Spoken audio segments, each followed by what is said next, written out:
Hi, welcome to a new video dedicated to the new Boldclash product. This is their last brushless tiny whoop class machine. So this one is the B06 and it comes after the excellent B05.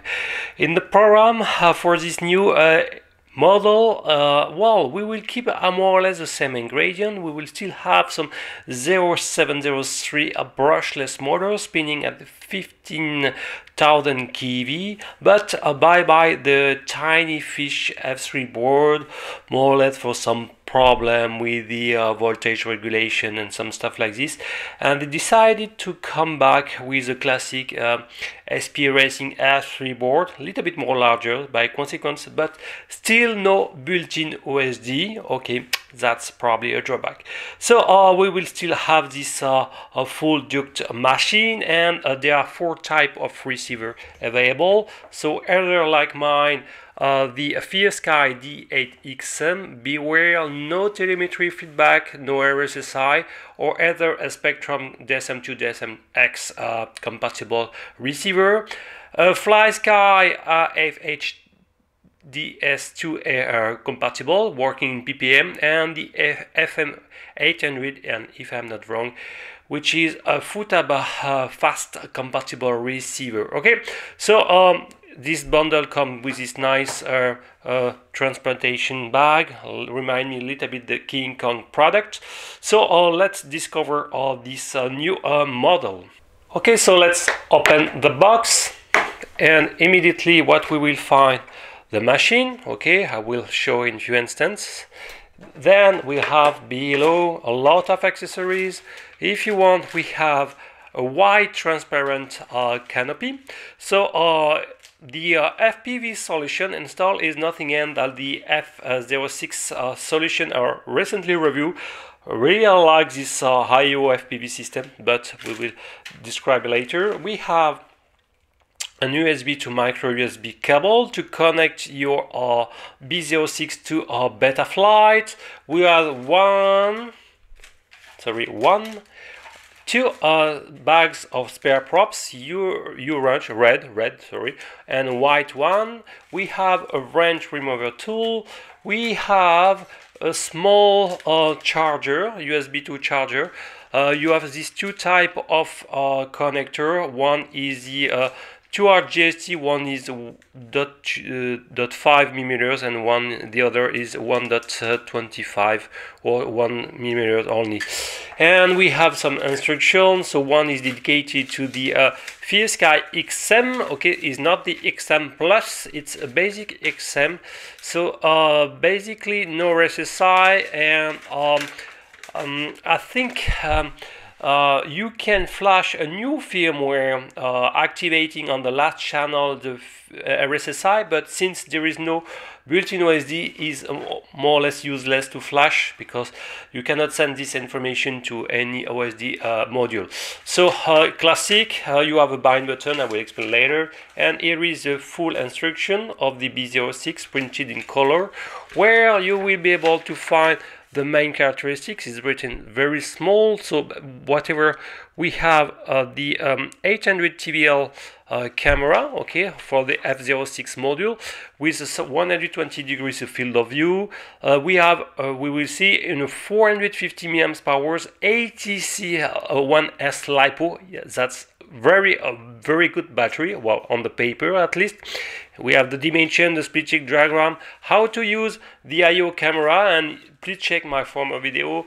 We have on the camera itself a button to select NTSC or PAL, and thanks to the unique button available on top here, okay, you can select either the V-frame by short pressing, or more classically the V-band, one of the 6 supported V-band, because we have 48 channel, by long pressing this central button.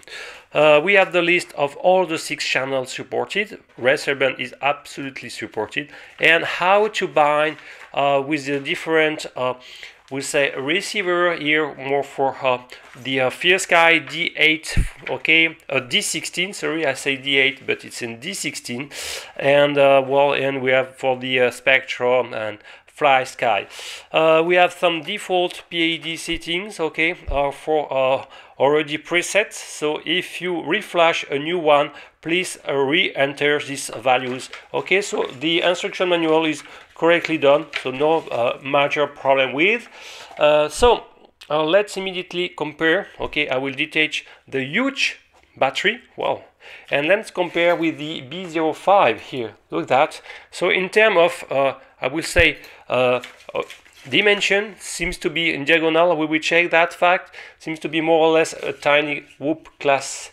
Okay, we should reach about something about 75 class, while the B05 was maybe, yes, a little bit smaller. It was 65, so it's 10 millimeters more larger, okay, in terms of dimension. Notice that here we had some carbon structure for the X structure, as well the prop guard. Here, bye all the carbon, everything is in plastic, even the frame. Look at, I will make a close up here. Okay, hope you will be able to see. I'm not sure it's well, the focus is not done, sorry. More like this. And here we have a small one, okay, something about 1 millimeter arm, but in plastic curve, as you can see. So the question, how robust? But let's give immediately the information about the weight. It will probably answer to this question. So for the new model without the battery, the B06 reached something about 41.6 gram, while for the B05 we were at 34.4. So we have something 8 gram more heavier. Okay, so strange, because we have no more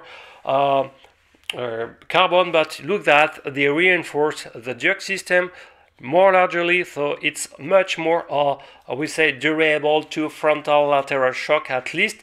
Well, I'm not so afraid to break the frame because it's flexible, and the flexibility will I will say will amortize, will accept this kinetic energy spread during a crash. So I'm not so afraid to break the structure. The Duke system sounds also more or less okay, so I'm not so afraid. More the FPV-IO camera module is much more better on this one compared to this one. We had a basic 600 here. The light sensitivity of this module is much better for a basic CMOS IO camera. Please check my former video. So let's continue to describe. We have everything in plastic where we have the battery bay. If you are interested to know the thickness of the bay is something about 16 millimeters. And let's have a look to the battery itself. It's a huge one, ending with a GST connector with a pitch of something about, yes, 2 millimeters. Okay. So, and standalone this battery, this 450, it's 20.8 gram, so a lot. And the discharge rate, yes, it's between 80C to 160. It's written 180C to 160, so I guess more 80C. So it's huge discharge rate, so it should boost there was 703 motors, maybe that's the trick. Okay, so the total weight of this module, so okay, it's something much more heavier. We have something 62.2 grams, so wow, it's much more larger than 50 grams. And now I'm raising the question how the 0703 motors, even if they are a little bit optimized, but they're only announced to spin at 15,000 kV, will handle this, well, I will say this extra 20, well, let's compare with the former model, so 62.2 versus 51, so we have, well, more than 12 gram more. Let's recheck that, something, yes, we have 11 gram more heavier. So the big question is the extra discharge rate of this battery will compensate this 11 gram extra. Okay, that's an open question. So as I said previously, we have one unique button, okay, and if you need to select the NTSC OPL format, you will need to remove, okay, these two screws to access to the IO FPV module, and you will be able to press this white button behind the rear side of the camera. So the 07 motors, 0703, so maybe we will be able to guess the that is written. No, I cannot focus on this 15,000 motors, but good news, at least look that all motors are connected through 3 position connectors. So of course you have some built-in ampere ESC. Can remember well what are the maximum amperage supported. Should be about 5 ampere if I'm not wrong. Okay, or yes, I cannot remember. Oh, 2 ampere, sorry. 2 ampere with a peak of 3. Wow, it's very, very small. Okay, they are barely, but we will check if they are supporting barely S and as well D-Shot 600. Okay, so that's an open question we will answer to when we will check the barely suit software. So, 2 ampere only. Wow. And with the ATC, I hope the AC won't burst, the FET won't burn, okay, fast. That's another open question. Let's discover the bottoms. We can see the micro USB, okay, so when you will need to, I would say, calibrate the gyros, probably it's better option to do it via the radio stick command, okay. And on the bottom side we can see here the XM receiver with the antenna on the bottom side, completely horizontal. So one drawback in my point of view, first of all, because the antenna is completely blocked by the battery, so the signal will be partially hidden. And second is on the bottom side, why they didn't install more rear here. I think there was enough room, and at least we will be able to install the antenna vertically. So probably one mode to do, and it will be the radio range will be much better in my point of view. So also no OSD and no bother as well. So this machine, if it's flying superbly, will be flew outdoors. And the question where to find how to localize this machine without a bother or OSD or RSSI feedback is still open. So when Boldclash contact me to review this one, I strongly advise them to at least increase the volume of the beacon of each associated with each OSC and decrease the beacon delay to something 1 minute to 2 minutes. We'll see if they listen to me, because it's the only way for this machine to emit some buzzing, some buzz. Okay, I don't think it will be super strong, but at least within a radius of 2 or 3 meters it can be here, which is not so bad at least. So what can I say? So to continue with the receiver, you have, at least for the FieldSky version, a super tiny button here, okay? So you will need, as most of the FieldSky receiver, keep press this button, okay? You can hear a small click, very small, okay? And it's because it's also covered by the E-string tube, and you have to press this tiny button while powering the machine, and then you will be able to enter into the bite mode. Okay, so it's a little bit tricky to do, but no problem. Let's power the machine. We can hear DSC. I think they increased the beacon of volume because it's quite loud for such machine. Okay, so we have the light of the as you can see, one blue and one red, a green, so associated with the video transmitter. On front we have some red flashing, okay, probably coming from the receiver on the other side, and another blue associated with the video frequency selection. Okay, so I would say this main one is more for the flight controller, this one more for the video transmitter part, and this one more for the receiver. Is flashing red, waiting for the bind. Okay, so I will show you one is bound, but it's classic. Okay, so no super light, no specific to do, no possibility to assign through Betaflight the lights. So in terms of accessories, we have at least some 3-blade props. Okay, they are exactly, I forgot to give the dimension, so the half length is about,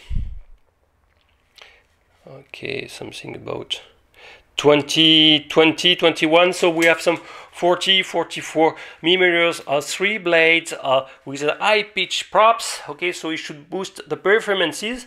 Okay, and now it's time to bind the machine. Okay, and as I said, and then to check the default Betaflight configuration. It comes with Betaflight 3.1.7.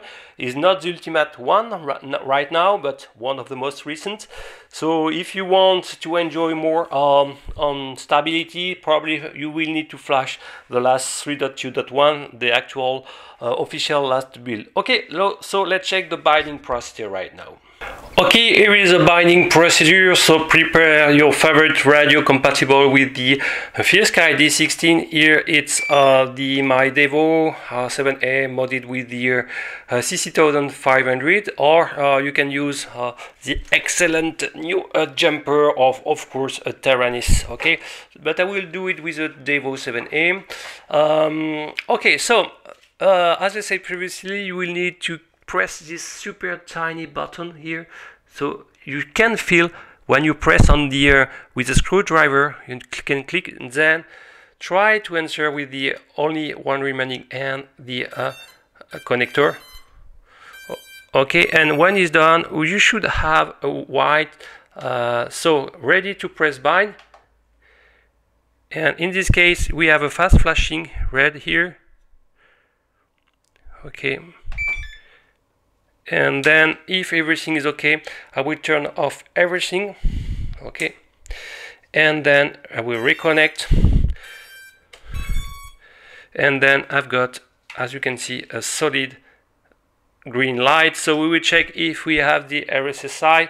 It should not, the XM should be not compatible, so nothing appearing. So it was obvious the XM. We can regret the absence of the XM Plus, okay, with a better range, and of course it's a two-way protocol. It's supporting the two-way protocol of the FierceSky.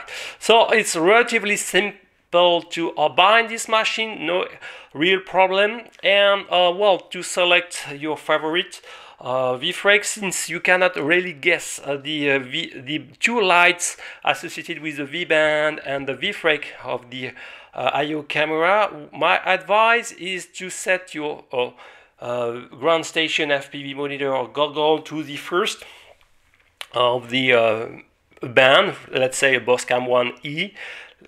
Set your Bosscam or your desired V-band 1, the racer band, to the first frequency. Then you will long press first the machine to cycle between the 6 band, and when your image will come on your ground station, then select inside the selected V-band your desired V-frame. Okay, so I will set now my V-frame, and it's time to go to the Betaflight default configuration to check what is done, and also check the BLE suite to see the current install BLE firmware. Okay, let's go. Okay, time to check the default Betaflight settings. So I will press connect, and immediately, as usual, it's strongly advised to dump all the default settings. So type the dump command. Okay, and then you will need to copy all the instruction here. Okay, like this. Okay, and copy and into empty text file. Already did it. Okay, so this is the Betaflight 3.1.6. okay, I say 7, but this was the 6th version for an SPA Racing F3 board, so not the ultimate one. Okay, but anyway, so and then when you will need to restore your default setting, just paste from this text file this command and finish with typing the save command. Okay, so now let's have an overview. So I will go to the setup, and here since the micro USB port is located bottom, you cannot really install very easily a horizontally the machine, so this is why the quadcopter isn't clean. Let's check the port. So according to your receiver, you will need to turn on and off some UART port. For the FierceSky D16, you have to turn on the serial port on the UART2, okay? Don't forget that, but it's written in the instruction manual. Let's check the configuration. We have a quad X. Here, no Bell LED SHOT-600 supported, only a classic 125, sorry. So it means that it's not the Bell LES compatible firmware, some pretty old, I would say. No specific board alignment, okay. There are some accelerometer trim here, be aware to set to 2, and the board is set directly to 4 kilos, which is good, so it means that it will exploit the full capacity of the F3 board with Betaflight. So we have, as expected, the serial receiver selected, and more particularly the S+1. The RSSI is try to be observed, but it's completely useless since we don't be able. So it means that actually the CPA load is 32 kilos, but we can very easily turn off the telemetry, the black box as well, the transponder, completely useless. So we can save. We will solve some percentage in the TPU load, and not so much, okay. And now let's have a look to the fail-safe default behavior. We have the drop, that's great, and now the PID settings. So as far as I see, we don't have specific PIDs optimized for the machine. So we have the default setting and we have the basic rate. So should be a little bit increased in my point of view, especially if you want to fly acro. So the best things, well, according to my settings, is to have something more about 800 kilos with some super rate at the end of the extremity of the throttle sticks. And for the YAR command, something more linear. So you can apply 2 and decrease this value to something 0.35, okay, 34, 33. To have something about 600 degrees, which is largely enough. The level strength is set to 50, and if you observe some maybe some non-erratic movement in the stabilization when you will fly with a 6-axis stabilized mode, such angle horizon, you can probably decrease this value to 13. Okay, so not except that, I will show the filter settings. Okay, they are fixed, and if you want to move to the last Betaflight version, you can use the dynamic filtering option, which is a good one. So I will save, okay, and go to the receiver section. So I will turn on my radio. Good news, through the USB port, the receiver is powered. Please center all your channel, at least the fourth one, to the value of 1500. Okay, so it's working perfectly. Throttle, elevator, etc., etc. The YAR command, and I've got here with my Devo, the aux1 is a 3-way and my aux2 is a 2-way only, but will be largely enough. So let's go to the default flight mode, and what we can see that we have an arming switch. Okay, so I will more eventually apply to the aux2. Okay, and the aux1 is set to angle mode only, so I will disconnect it and I will replace it to something more conventional. So I want the 3 flight mode. Okay, and I will, sorry, I cannot go down, and I will try to no, since this is a version 3.1.6, there are I will apply only air mode for the acro like this. So now I'm done, and let's check that horizon acro plus air mode. Okay, so this one to harm the aux2 and the aux1 to select your flight mode. So no real other specific adjustment must be done. Okay, 32%. Okay, and let's check the individual task. So it's strongly advised to upgrade to the last beta flight version 3.2.1. So now it's time to check the default BLLE configurator to check the current version. Okay, unfortunately is not a BLLE S compatible ESC board, only I would say old one technology, but it's already not so bad. Okay, so let's check the default firmware installed on this 2 ampere with a peak of 3 ampere 4-in-1 ESC board. Okay, so I will press connect. Then I will connect the battery. And we have a starting of the ESC music. I will press now read setup. And first we have some XP 3 ampere with a beta or BLLE firmware 14.6. Okay, so it means that you will need also, since it's not supporting the shot, calibrate DSC. Okay, and let's check the option. And what I can see that they listen to me by pushing the beep strength and the beacon strength to the max value to have the more louder volume, and it's set to 2 minutes, so a good tuning. Okay, we can maybe activate the break and stop option. Okay, if you land into some I don't know, range or okay, some stuff like this, it will maybe save maybe your props. So we can write everything. And nothing to do, so maybe we can flash individually, which is the last version, but this is the year 14.9. So well, okay, so unfortunately maybe it will be compatible, I don't know exactly. So now it's time to check in the field the default behavior. Okay, and maybe I will flash to the last beta flight setting. So let's check this machine in the field. Hi, welcome to the first outdoor test of the new Boldclash B06.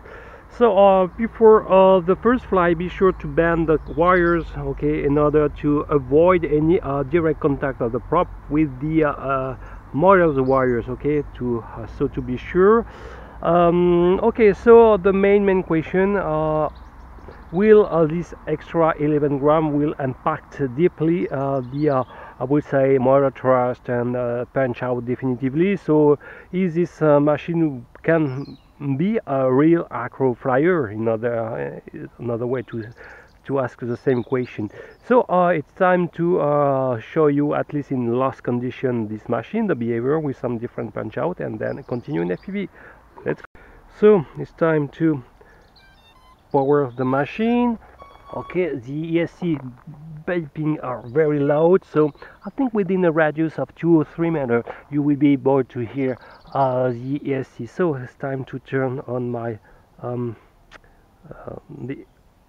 will fly today with my Skyzone, the second release, and I will plug the EV100 DVR because I prefer. So the image is clear, that's great, and I will press recording here.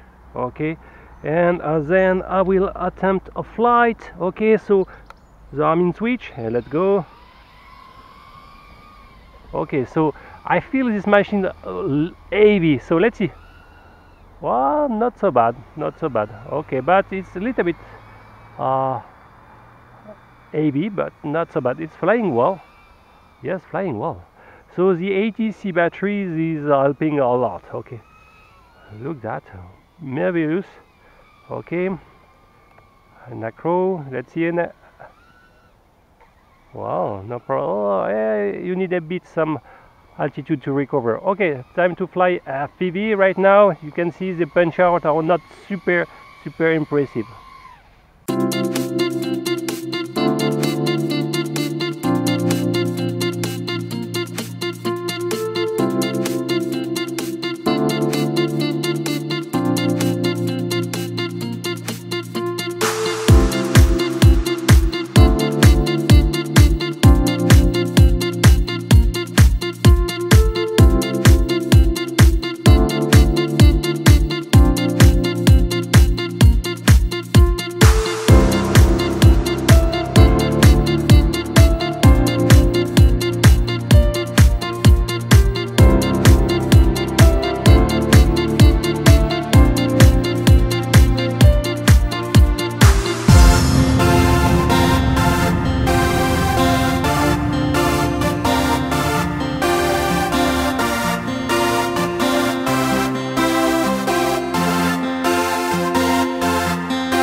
first conclusion about this Boldclash B06. Well, first, it's an excellent flyer. I really like it.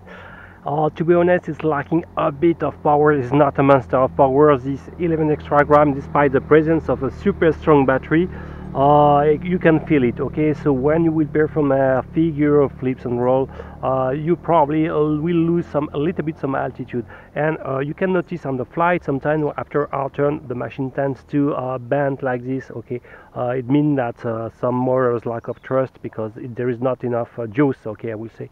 Or the capacity of the motors associated with the battery are not strong enough. So, but it's not weak, absolutely not. You can see you can perform some flip and roll. It's not a big problem. I really like it. Really, the FPV camera is just great for CMOS camera. Wow, very enjoyable machine, very fun, very fast. Today was completely wind free, so I cannot conclude about the wind resistance, but sounds to be really good. So, well, I definitively one of the best brushless tiny whoop class. What I regret maybe to save 3 or 4 extra gram would have been a super big deal. Okay, maybe by cutting some plastic elements you can reduce a bit the weight, so some modding could be attempt anyway. So I hope you enjoyed this first video. If you like it, please send me, and see you next time. Bye bye.